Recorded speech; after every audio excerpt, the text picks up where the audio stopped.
My approach to classroom management is that positive and challenged students are on task and not falling out from established academic, social, and behavioral goals. Our classroom will be a collaboration between all learners and will have 3 secrets to success. A group contract created by and committed to by everyone, a quick fun pace, and an appreciation of all members of our learning community.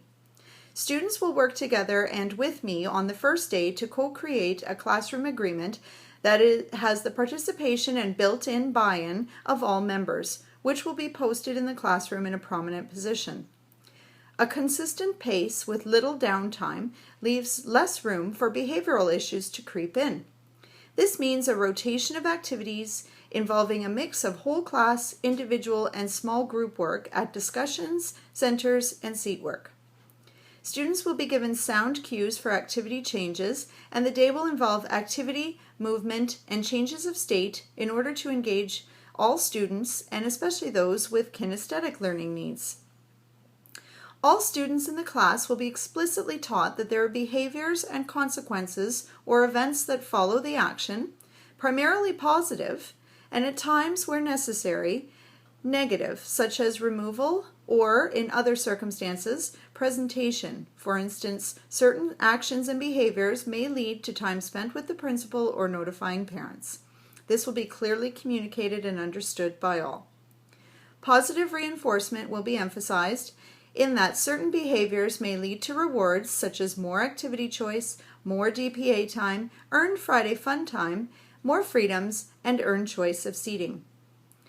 We will value our learning and our learning community. Learning pulls development up to higher levels, and social interaction is often a main ingredient in that learning. Other people can play a major role in the development of the student learners. I will incorporate Vygotsky's concept of assisted learning in that giving information, prompts, reminders, and encouragement at the right time and in the right amounts then allows the students to gradually do more and more on their own, increasing their independence. At the start of the year, I will give the hand-holding analogy, gradually letting go of students' hands as the year progresses. I will start the year with a more prescribed routine, reminders, schedules, prompts, and repetition. As the months progress, I will decrease the amount of teacher-prescribed intervention and replace with reminders and positive encouragement, structuring the class so that social interactions can facilitate classroom management, for instance, transitions.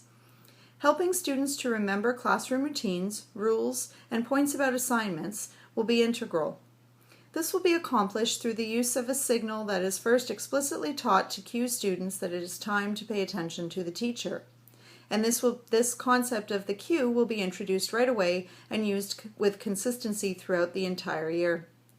Our pace and diversity of academic and learning activities will hit the ideal target range of the magic middle or zone of proximal development by providing a challenging range, choice, and pace of activities to ensure that boredom does not set in. I will use my voice to my advantage. An engaged, varied tone and expression helps to hold student interest, as does a varied volume, level, pitch, and even accent and inflection. Repetition will be key throughout the year, both to learn new routines and also to be able to gradually increase the amount of independence. Students will be set up to work towards greater and growing levels of independence. The classroom environment itself will play a role in classroom management, and in order to encourage student buy-in, the students will participate in reconfiguring the classroom from time to time throughout the year.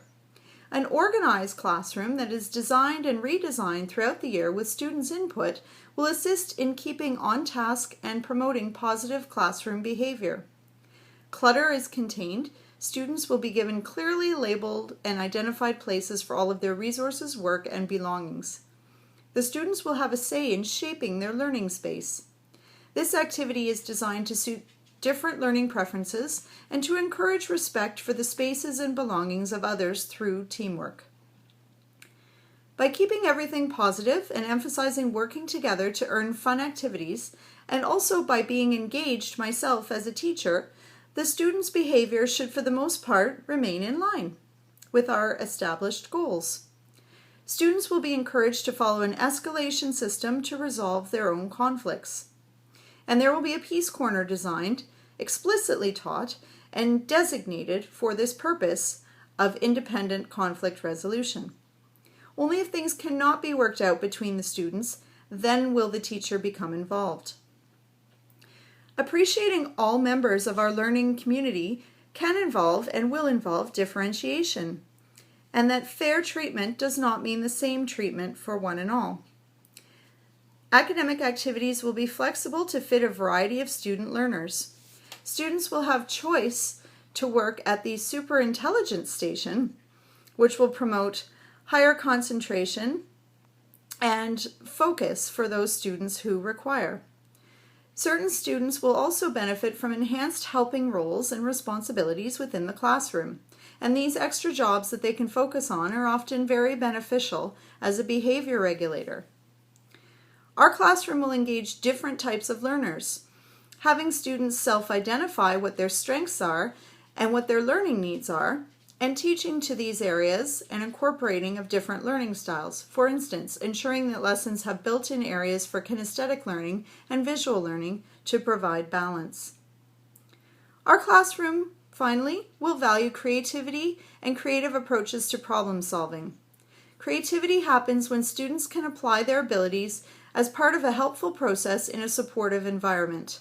Offering choices for work projects, methods of presentation, classroom jobs, classroom design, and where possible learning activities will encourage students' natural and individual creativities and collectively reinforce a positive group environment where students feel that they are included, have some say, and therefore are more personally engaged in their own learning.